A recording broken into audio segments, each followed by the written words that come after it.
आज एक बेहद दुखद खबर से कर रहा हूं। बहुत दुख भी है, बहुत अफसोस भी है, लेकिन जिस तरीके से लापरवाही हुई है उसने हम सबको झकझोर कर रख दिया है। उत्तर प्रदेश के हाथरस में मौत का सत्संग हो गया। बड़ी तादाद में महिलाएं, बच्चे इस सत्संग में शामिल होने के लिए पहुंचे थे, लेकिन जिस तरीके से बाबा को देखने के लिए, उनको मिलने के लिए, उनको छूने के लिए, जिस जगह बाबा चलते हैं उनके पैरों की मिट्टी लेने के लिए बड़ी तादाद में उनके अनुयायी भक्त देख रहे थे, सोच रहे थे, मिलने की कोशिश कर रहे थे, लेकिन भगदड़ मच गई। और इस सत्संग में 100 से ज्यादा श्रद्धालुओं की, अनुयायियों की मौत की खबर है। कई लोग गंभीर रूप से घायल हो गए। इस सत्संग में मरने वाली ज्यादातर महिलाएं और बच्चे बताए जा रहे हैं। हाथरस प्रशासन ने, उत्तर प्रदेश सरकार के नुमाइंदों ने मौके पर पहुंचकर जायजा लिया। जो घायल श्रद्धालु थे, अनुयायी थे, उनको हाथरस और उसके आसपास के इलाकों में भर्ती कराया जा रहा है। डॉक्टर बड़ी मुश्किल से घायलों को भर्ती कर पा रहे हैं, चूंकि भीड़ इतनी ज्यादा है और इंतजाम कम है। अस्पताल में जगह कम होने की वजह से जो श्रद्धालु मर गए थे उनके शव को बाहर रखा गया।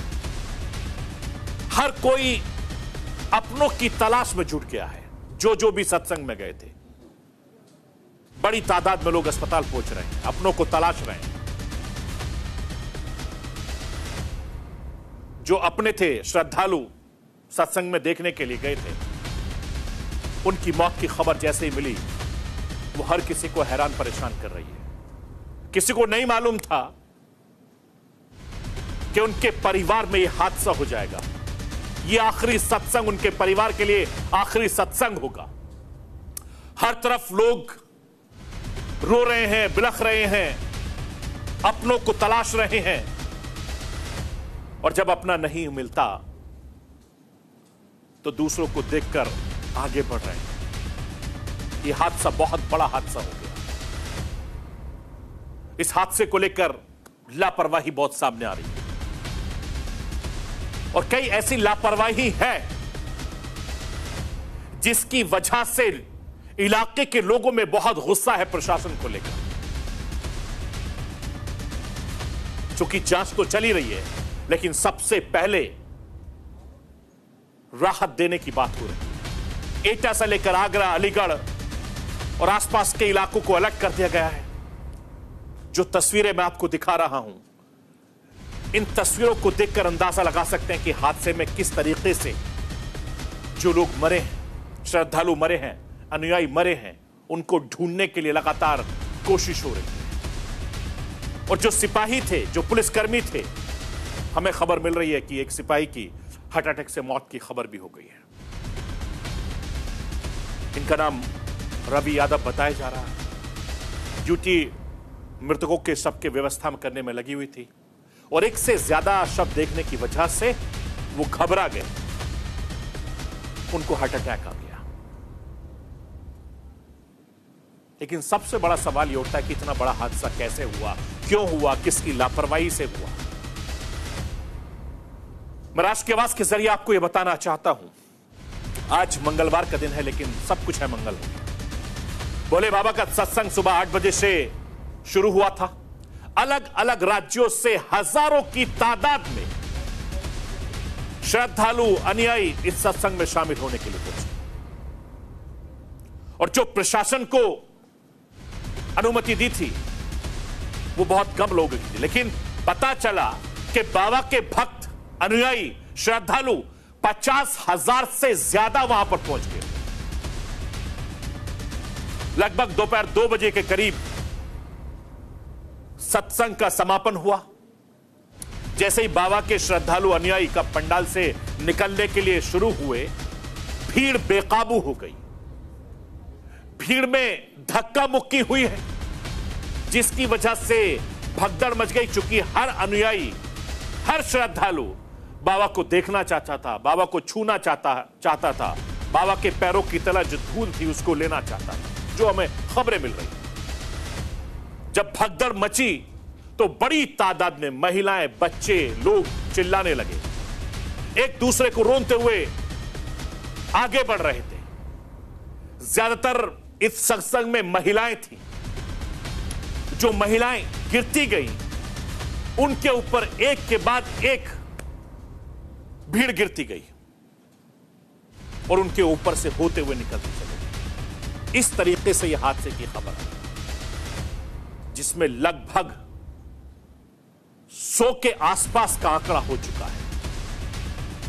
जो डॉक्टर हैं, जो इलाज कर रहे हैं, उनका कहना है कि ज्यादातर मौतें दम घुटने की वजह से हुई हैं। और जो खबर आ रही है, यह आंकड़ा 100 से ज्यादा हो गया है। जैसे इस खबर को प्रशासन को मिली, शासन को मिली, उत्तर प्रदेश के मुख्यमंत्री योगी आदित्यनाथ सख्त हो गए। घटना के लिए मिनिस्टरों को रवाना कर दिया, आला अधिकारियों को रवाना कर दिया मौके वारदात में। सीएम योगी ने खुद इस पूरे मामले पर लगातार नजर बनाए हुए हैं। कई टीमें जांच के लिए गठित कर दी गई हैं। मुख्यमंत्री योगी आदित्यनाथ ने एडीजी आगरा, कमिश्नर अलीगढ़ के अगुवाई में घटना की वजहों के निर्देश दे दिए हैं। मैं आपको उत्तर प्रदेश के मुख्यमंत्री योगी आदित्यनाथ को सुनवाना चाहता हूं कि इस हादसे के बाद योगी आदित्यनाथ क्या कुछ कर। मंचीय कार्यक्रम संपन्न हो चुका होता है तो बताते हैं कि जब सत्संग के प्रवचनकर्ता वहां से मंच से उतर रहे थे तो उनकी तरफ अचानक भक्तों की भीड़ उन्हें छूने के लिए उधर जा रही थी और सेवादारों के द्वारा रोकने पर यह हादसा वहां पर घटित हुआ। इस पूरे मामले की जांच के लिए हम लोगों ने एडिशनल डीजी आगरा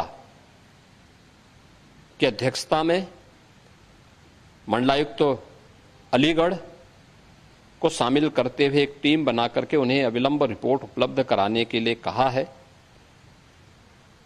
घटना को देखते हुए प्रदेश के मुख्य सचिव और डीजीपी वहीं पर कैंप कर रहे हैं। प्रदेश सरकार के 3 मंत्री चौधरी लक्ष्मी नारायण जी, से संदीप सिंह जी, से असीम अरुण जी, ये तीनों लोग वहां पर घटना स्थल पर ही कैंप करके घायलों को उपचार आदि की व्यवस्था में लगे हुए हैं। आदरणीय प्रधानमंत्री जी ने भी और आदरणीय गृह मंत्री जी ने भी इस घटना पर अपना गहरा दुख व्यक्त करते हुए शोक संतप्त परिजनों के प्रति अपनी संवेदना व्यक्त की है। और भारत सरकार ने भी और राज्य सरकार ने भी मृतक के परिजन को 2-2 लाख रुपए की और गंभीर रूप से घायल परिवारों की, नागरिकों के लिए भी 50-50 हजार रुपए की सहायता की घोषणा की है। राज्य सरकार इस पूरी घटना की तह में जाएगा। यह हादसा है या साजिश, यह भी हम इसकी तह में जाकर के इसको देखेंगे। मैं आपको यह बताना